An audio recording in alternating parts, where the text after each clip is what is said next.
How are you? Welcome to the imperatives of occupational health and safety assessments.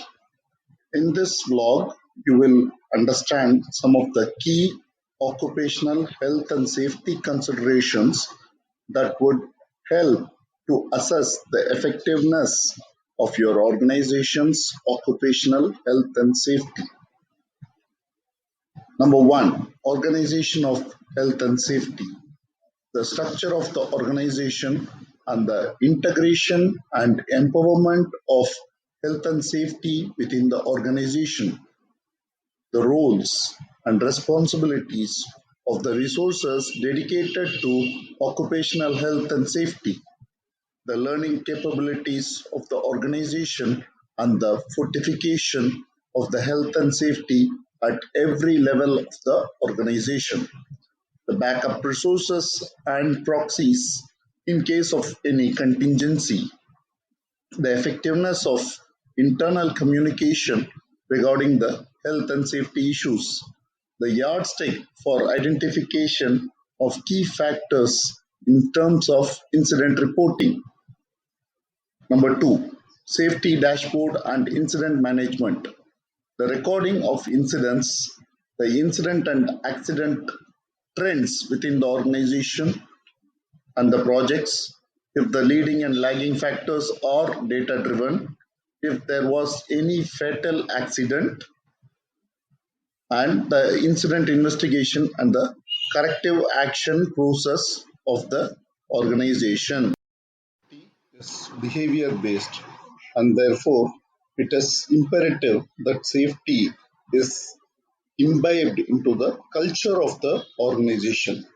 There could be quite a few communication campaigns or safety events, celebration of safety weeks, safety months, or uh, or awarding the safety activities. Safety culture spreading is one of the most key activities that an organization could do to imbibe safety.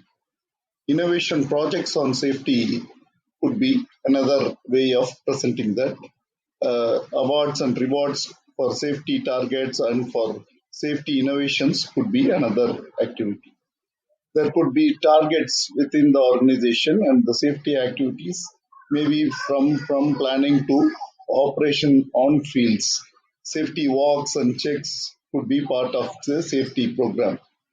So also the caring for the wellness of the employees could be part of the safety culture, and there could be a safety indication for all the off-job activities as well, not just the one which is, because risk is everywhere.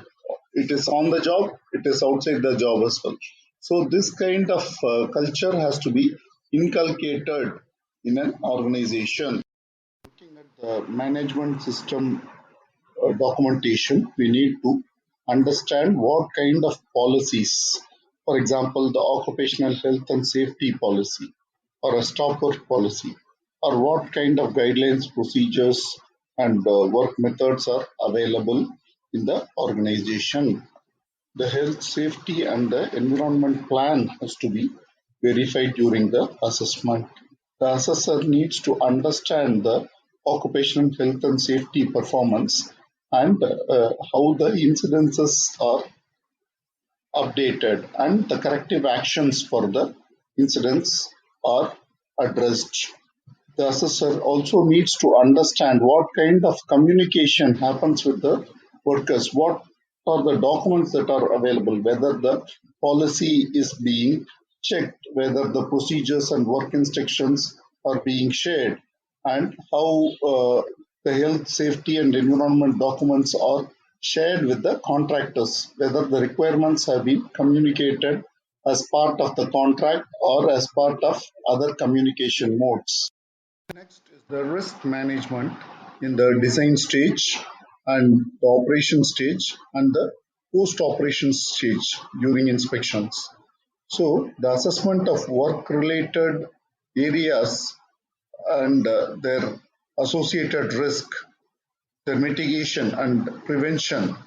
The prevention could be many things: substitution, or administrative control, including the PPEs. With reference to the activities in the design phase should be verified. During the operative phase, the assessments of risk with reference to the work methods, it could be method statement or it could be operational control procedures or safety operative plan or work instructions to the operators, whatever it is. This during the operative phase has to be addressed and this has to be assessed for the health and safety. A detailed account of the risk assessment, kindly watch my videos on hazard identification and risk assessment and operational controls. The key aspects of any safety assessment is to understand the work methods and safety standards that are being deployed on site and whether they are adequate to cover the activities and whether they are adequate to cover all the identified risks and issues.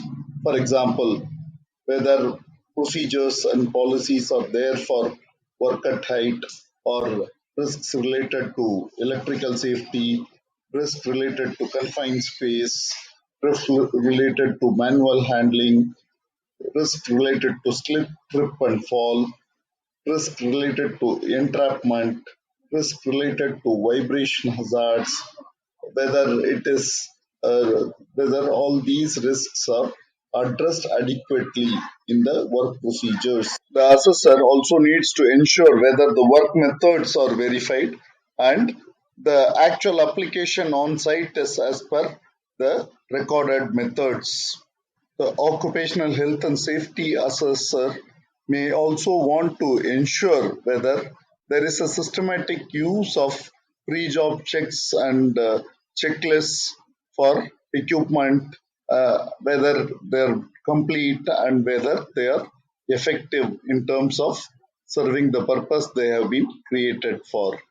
Also, the communication of health and safety issues, statistics, and all these processing of these pre-job checks, all should be understood by the assessor during a occupational health and safety assessment.